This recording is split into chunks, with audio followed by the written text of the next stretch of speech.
Hi girls! Today I want to talk to you about growing your inventory and inventory management for your LuLaRoe business and why it's important to do this in a smart way. Okay, so when you start out with LuLaRoe, you usually start out with probably about 300 pieces depending on which package you opt to take. And that seems like a ton of clothes. I know it did when I first started, but the more you have, the more you sell, okay? And there's a formula that I use to calculate my sales capacity based on the amount of inventory I have. If you want the formula, just let me know, I'll message it to you. But basically, however many pieces you have in your inventory, just add a 0 at the end, and that will tell you what your sales capacity is per month, okay? Now, there's a lot of variables in there, there's a lot of variables in there. How many pop-ups you're doing a month, how much inventory you're turning over, all things like that come into play, but usually that's a good, if you're turning over about a third of your inventory each month, and your average style is about $30, you are pretty safe by adding that 0 to the end. So think of it this way: if you have 300 pieces, your sales capacity for that month, meaning how much the most you could possibly sell that month, would be about $3,000, okay? Now, let's say you have 1,000 pieces of clothing. That sales capacity then raises to $10,000 a month. So that's why when I say the more you have, the more you sell, you do have a certain sales capacity that you can sell. Now, I know some girls do turn over more a month, and then you would adjust your levels based on that, whether you sell more than 1/3 of your inventory or less per month, okay? So, one of the biggest things I hear when people come over my house that have shopped with me online and then they come over to my open shopping is, wow, you have so much more in person than you do online. Now, I can tell you, because I've taken all the pictures, pretty much all my inventory is up online, but it looks like a lot less online. One, because it just looks like a lot less, whether I post in the albums or I'm doing a live sale, it doesn't look as much as it does in person. But also too, our customers, whether we like it or not, are kind of conditioned to shop multi-sales where there's hundreds and hundreds of items in their size in one album. And then when you post in your group or your own VIP shopping group, it looks like a lot less because you might only have 8 to 10 in their size, okay? So that's the biggest reason. The more you have, the more variety you can show to your customers, especially if you're selling online. I think it's so important that you have a lot of variety to show to your customers. It makes it look like a lot more. I have my notes here. I took notes today. The other reason is you always want to have new stuff for your customers. You always want things to be fresh and new and have new inventory. They get excited about it. When your inventory, if you're just posting the same stuff every single week online, or you're going to a pop-up and your customers have already seen the stuff, it's kind of stagnant to them. So you want to make sure that you're always getting new stuff. My personal goal is to order at least once a week. I try for more if I can. That way I always have new inventory to show my customers when they come over, attend a pop-up, or hop into my VIP group. Okay? You also want to have more variety. I mentioned that before. You want to, if someone's looking for a small classic tee, you don't want to just have 2 or 3 to pick from. You want to have more like 8 to 10. So that way they have a good option to choose from and to shop from you. Okay? And then also too, you want to pick a number that you're kind of comfortable with. This will vary by person, by what your sales goals are, and how much room you kind of have to store everything. I know for me that I carry a significant amount, but I have a really high sales goal. I do this full time. So you might be comfortable with a lower number. Just make sure that you're also comfortable with lower sales as well too. Okay? So, I had a specific scientific method that I used to grow my inventory. I'm just kidding, it wasn't like that intense, but what I did, so I recommend this to anyone starting a business, not just a LuLaRoe business. for the first few months of my LuLaRoe business, I pretty much put all my profit back into my business.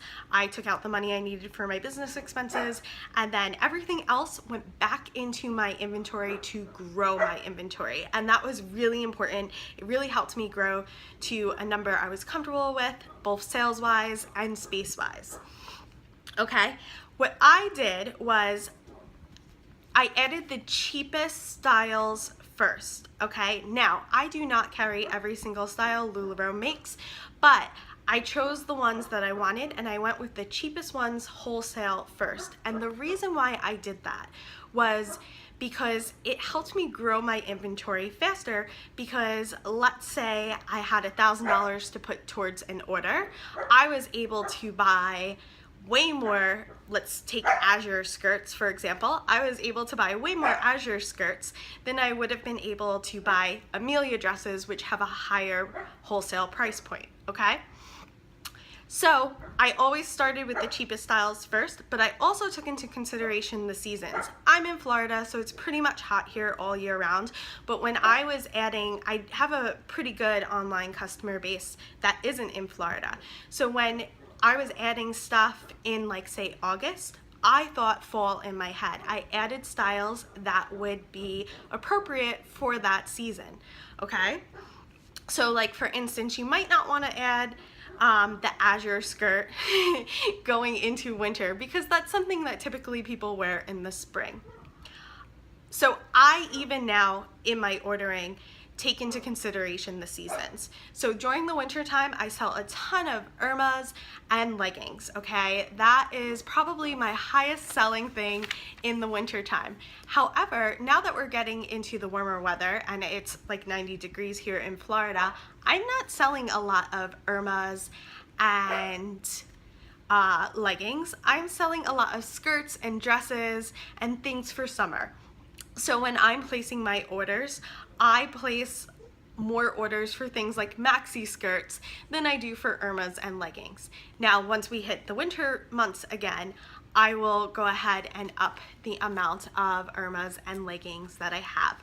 I typically use the rule of trying to keep 8 to 10 in each size and style. Now, I know what sizes sell for my customer base. For instance, in the Julia dress, my highest selling size is a size small, but in my Carly dresses, my highest selling size is an extra large. So I order typically more small Julias than I do in the Carly. In the Carly, I'll order more extra large. I like to keep a little bit more on hand because I know that that's what size my customers tend to buy. And it varies, so I do take a look at that pretty much every month so I can kind of see where we are and what's selling. LuLaRoe has our awesome new bless system where I can look in and see exactly what I have sold, so that really helps me seeing what sizes are selling and what styles are selling at the moment, okay? So like I said, I like to keep 8 to 10 in each size that I buy, and then more in the sizes that sell more. And then I'll also too, like once winter rolls around and I'm selling a lot of those Irmas and leggings, I'll probably up them as well too. So another big thing that I followed, which I think is so important if you don't take anything else away from this video, is you don't want to grow your inventory wide, meaning a lot of styles. You want to grow it deep. So you want more variety in the styles that you carry and not just a ton of styles with less variety, okay? So, and the reason being is when your customer is going through and shopping, like I said before, you don't want them to only have 2 or 3 choices to choose from. You want them to have 8 to 10 to choose from. They're more likely to buy that way. I'd rather carry less styles and more options than more styles and less options. Okay, let's see what else we have.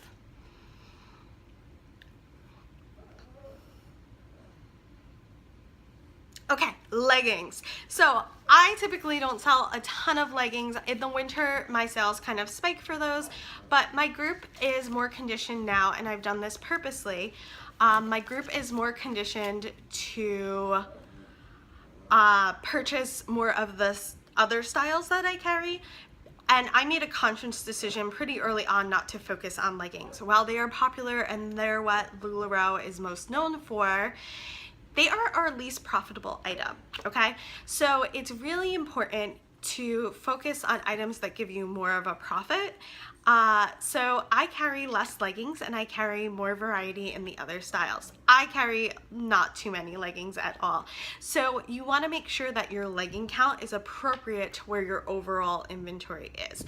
I say, this is a general rule I use, I would say try and keep maybe about 10 for every 100 of every other style that you have. So for instance, let's say you have 800 pieces in your inventory. I would say 80 is a good amount to keep of leggings. You don't want to have too much where your group is focused on those leggings because that's not really what you want to sell. They're wonderful to upsell with, but to make outfits with and everything like that, but you really want to focus on those higher price point items that give you more profit. Okay, so I hope this was helpful. Oh, one more thing, destashing. I see a lot of girls right now destashing certain styles and sizes that aren't selling for them that well. So listen, here's the deal. Some of our styles, like I think the Cassie skirt is pretty good year round. You can pretty much wear that any time of year and be absolutely comfortable in it.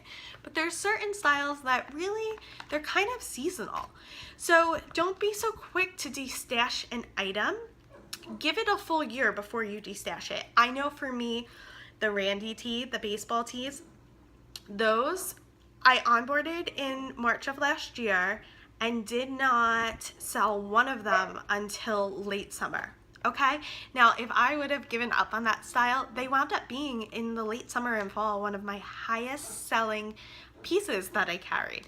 But if I would have given up on it too quickly, I wouldn't have known that. And the same thing with the Azure skirts. My Azure skirts sell amazingly in spring and summer, but when it comes to winter, they really don't sell that well. So give it a full year, see if it's seasonal, and then adjust your inventory accordingly. If you know that, I'm going to be bumping up my Randy purchases now because I know that probably around the end of summer, I'm going to start selling a lot of them. And then I'll probably bring them back down once we get into the winter months when maybe I don't sell a lot of them. Okay? So I hope this helps you girls. If you guys have any questions at all, don't hesitate to shoot me a message. I'm happy to answer them, and have a good day.